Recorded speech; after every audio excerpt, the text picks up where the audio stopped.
Halo, saya Alvira Yuliza dan Maulidia Putriana, mahasiswa jurusan Kriminologi Universitas Budi Luhur. Di video ini kami ingin mempresentasikan hasil wawancara kami mengenai salah satu perilaku menyimpang, yaitu penyalahgunaan narkotika. Video ini ditujukan untuk memenuhi tugas ujian akhir semester mata kuliah Sosiologi Perilaku Menyimpang. Pelaku berinisial S adalah pemuda berumur 23 tahun. Menurut pengakuannya, dia telah menggunakan obat terlarang pada awal tahun 2011 atau sejak berumur 14 tahun, kelas 2 SMP. Kemudian, sempat berhenti selama 8 tahun dan kembali mengkonsumsi obat tersebut lagi pada tahun 2019 sampai sekarang. Jenis obat yang dipakai adalah alprazolam. Alprazolam adalah golongan dari benzodiazepin. Dilansir dari laman Alo Dokter, benzodiazepin merupakan psikotropika golongan 4. Ialah golongan obat penenang atau sedatif yang digunakan untuk membantu dalam menenangkan pikiran dan melemaskan otot-otot.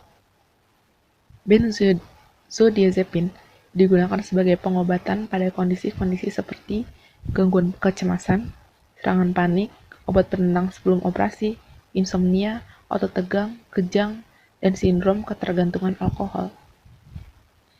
Ia mendapatkan atau membeli obat tersebut dari temannya atau dari apotek yang menjual bebas obat tersebut, yang biasanya berharga lebih mahal.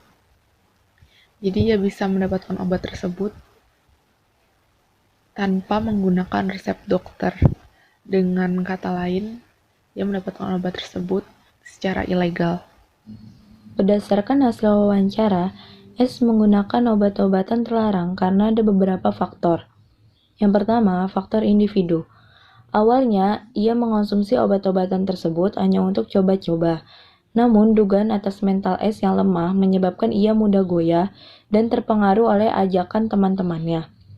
Kejenuhan hati atau permasalahan hidup menyebabkan ia stres, sehingga ia melakukan segala macam cara, yaitu salah satunya dengan menyalahgunakan narkotika. Yang kedua, faktor keluarga. Disebabkan oleh kondisi di mana keluarganya tidak dapat menjalankan peran sosial dalam unit keluarga yang disebabkan oleh beberapa anggota keluarganya gagal menjalankan kewajiban peran mereka semana mestinya. Akibatnya dari kondisi tersebut, membawa tekanan mental terhadap diri S, sehingga ia mencari kesenangan atau hiburan di luar rumah yang belum tentu membawa penyelesaian yang baik, seperti penyalahgunaan narkotika. Yang ketiga, faktor lingkungan. Lingkungan yang tidak baik dan tidak mendukung dalam perkembangan aktivitas sehari-hari telah mengarahkannya menjadi penyalahguna narkotika. Lingkungan sekaligus mempengaruhi sosialisasi. Dalam hal ini, sosialisasi yang dilakukan menjadi tidak sempurna. Individu menyerap nilai dan norma. Akibat lingkungan yang tidak baik, pengaruh teman-teman S yang ternyata adalah sebagian besar pelaku kriminal dan pemakai narkotika mengakibatkan S ikut serta dalam penyalahgunaan narkotika. Istilah anomi diperkenalkan Emil Durkheim yang diartikan sebagai suatu keadaan tanpa norma. The concept of anomy refers to an absence of social regulation, normalness. Emil Durkheim menulis tentang normalnya kejahatan di masyarakat. Baginya, penjelasan terutama tentang perbuatan salah manusia tidak terletak pada diri individu, tetapi terletak pada kelompok dan organisasi sosial. Konteks inilah Durkheim memperkenalkan istilah anomi, yaitu hancurnya keteraturan sosial sebagai akibat dari hilangnya patokan-patokan dan nilai-nilai. Perbuatan penyalahgunaan narkotika yang dilakukan oleh si pelaku yang disebabkan oleh pengaruh dari lingkungan teman-temannya yang menyebabkan susunan keteraturan sosial tersebut tidak berfungsi. Dysfunctional. Robert King Merton mengemukakan 5 cara mengatasi anomi dalam setiap anggota kelompok masyarakat dengan tujuan yang membudaya dan cara yang melembaga. Kelimanya yaitu, yang pertama, conformity atau konformitas. Yang kedua, innovation atau inovasi. Yang ketiga, ritualism atau ritualisme.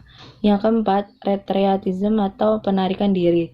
Yang kelima, rebellion atau pemberontakan. Dalam kasus penyalahgunaan narkoba, perilaku menyimpang ini disebabkan karena si pelaku melakukan retreatism atau penarikan diri. yaitu sikap menolak tujuan budaya dan cara-cara legal yang telah disepakati masyarakat untuk mencapainya. Sebagai solusi, S memilih untuk berhenti maju dan mencoba. S seolah-olah berupaya untuk melarikan diri dari masyarakat dan lingkungannya. Teori netralisasi mengasumsikan bahwa tingkah laku manusia dikendalikan oleh pemikiran-pemikiran si pelaku. Teori ini juga menanyakan apakah yang ada di balik pemikiran orang-orang yang baik, sehingga kadang-kadang membuat mereka berubah menjadi orang yang berperilaku jahat, atau buruk, atau menyimpang dari norma masyarakat. Untuk menjawab pertanyaan tersebut, Skies dan Matza mengemukakan bahwa pelaku kejahatan adalah seseorang yang apologetic failure, yaitu orang-orang yang gagal meminta maaf atas perbuatannya, kemudian terbawa ke dalam suatu gaya hidup yang menyimpang dari norma. Proses tersebut berlangsung secara halus, dan hal tersebut digunakan oleh pelaku sebagai alasan pembenaran atas tingkah lakunya. Sikes dan Matza menjabarkan 5 teknik netralisasi yang dapat dilakukan oleh pelaku kejahatan, yaitu yang pertama, denial of responsibility, yang kedua, denial of injury, yang ketiga, denial of victim, yang keempat, condemnation of the condemners, yang kelima, appeal to higher loyalties. Teknik netralisasi yang dilakukan oleh S yaitu yang pertama denial of responsibility, kemudian denial of injury, kemudian condemnation of the condemners, dan appeal to higher loyalties. Yang pertama, denial of responsibility. S menganggap bahwa dirinya sebagai orang yang tidak berdaya dalam menghadapi tekanan-tekanan karena permasalahannya dengan orang tua atau keluarganya, serta ia berada dalam pergaulan dan lingkungan yang kurang baik. Yang kedua, denial of injury. S menganggap bahwa tindakannya sama sekali tidak merugikan pihak lain. Yang ketiga, condemnation of the condemners. S menganggap bahwa orang yang menasihatinya atas penyalahgunaan narkotikanya adalah orang yang munafik. Yang terakhir, appeal to higher loyalties.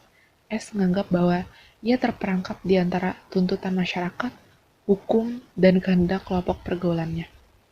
Dalam keadaan demikian, S dipengaruhi oleh suatu keadaan di mana penyimpangan tingkah lakunya merupakan sesuatu yang diperbolehkan. Dengan demikian, teori netralisasi mengungkapkan bahwa tingkah laku menyimpang atau jahat yang dilakukan seseorang karena didasarkan pada pemikirannya sendiri dan didorong oleh beberapa kondisi di luar individu, sehingga pelaku selalu mencari alasan pembenaran atas perbuatannya melalui proses rasionalisasi. Sekian hasil dari wawancara mengenai perilaku menyimpang dikaitkan dengan beberapa teori kriminologi yang telah kami pelajari. Semoga apa yang telah kami sampaikan bermanfaat, serta kurang lebihnya mohon maaf. Terima kasih atas waktunya untuk menonton video ini.